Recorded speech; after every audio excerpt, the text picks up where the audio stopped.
Now, are you stressed at work? Have you ever felt that your job was taking years off your life? Well, it's probably because it is. According to a new study conducted by researchers at Harvard and Stanford universities, exposure to harmful workplace practices and employment-related stress can actually take off up to 3 years of your life. Well, the study also found that workers with lower incomes and less education were more negatively affected by stress than those with higher paying jobs and better degrees. Well, joining us now to tell us more about the study and how to counter work-related stress is Faisal Hoque, the author of Survive to Thrive, 27 Practices of Resilient Entrepreneurs, Innovators and Leaders. So Faisal, thank you very much for being with us. Thanks for having me. Were you surprised by that, first of all, the Stanford and Harvard studies, 3 years off your life? Not really, because I've been an entrepreneur, I've been an employer, and I've been an employee myself. So any kind of job-related stress has a major impact on your life. Now, whether it takes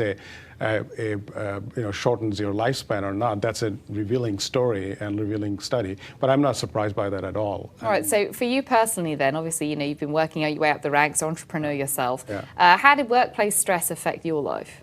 Well, so there's many sorts of stress, right? So you can get stressed on a day-to-day on your deliverables. You can get stressed on your long-term goal. You can get stressed by lack of income or smaller income. So that study, as the study shows, that lower income people has more of an impact because you're not only are stressed from the performance of the work, but also that you really actually don't have enough money to live a comfortable life. So all of that collectively adds a humongous amount of stress in anybody's life. That's a really good point as well, because I think that a lot of the time when we talk about this stress, it's very much geared towards, sort of upper middle class Americans, really. But, I think that it's great to raise this point that actually if you're on the lower end of the spectrum when it comes to pay, you're more likely to have all sorts of different types of stress. How do you identify what kind of stress you're actually being afflicted with?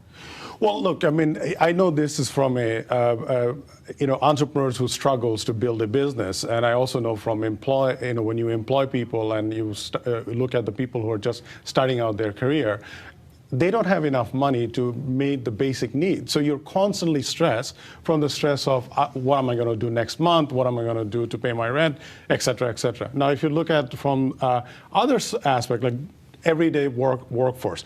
Maybe they have enough income, but they're struggling with, I've got massive deliverable, and my boss is harping on me to deliver more things that I can do on a particular day or time. So that's a different kind of stress. So either way, these are different kind of stress, but it has equal impact in terms of how you live, how you react in your family environment, and how do you, how your outlook in social structure affects the surrounding that you're living with, right? So how can we mitigate stress levels on a day-to-day basis? That's a magic question, right? Absolutely. If we all had that answer, then we'll be all very happy, right? But there are certain things you can do. Like for example, when you get up in the morning, most people dive into work. It's really a good idea to take a little bit of time, 15 minutes, 20 minutes, to really focus on what needs to be done on the day and calm yourself down. That's a good starting point. Multitasking, actually a killer of not just stress, it's also productivity. When you try to do too many things, you automatically become more stressful, right? So that's the second thing. And the third thing is that you have to calm yourself down.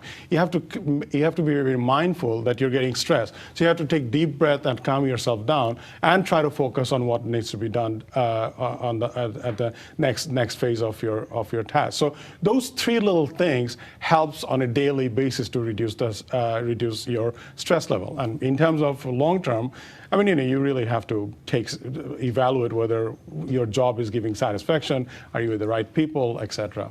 Well, and tell us a little bit about how employers need to be mindful of employees and the stress that they're putting them on. Yeah, this is something I have a very good experience of, because I've been hiring and whatnot, and plus the book we wrote is all about stress and entrepreneurial stress. So the one thing that most of the employers don't realize is that when people are stressed, they become a lot less productive than they would be otherwise, right? So it's a really good idea for an employer to recognize that fact. And there are a lot of studies that's being done whereby people are saying that 6 hours work is much better than having this long hour of working and it's actually make people less productive. So the more we give people breather and we make them more relaxed, they actually produce more. And so it actually has a bottom line effect for the employer and the people who are hiring. Well, Faisal, thanks so much for joining us today. Thank you. Guys, if you Thanks want to for check out Faisal's book, you can do so. Links in the resource world below.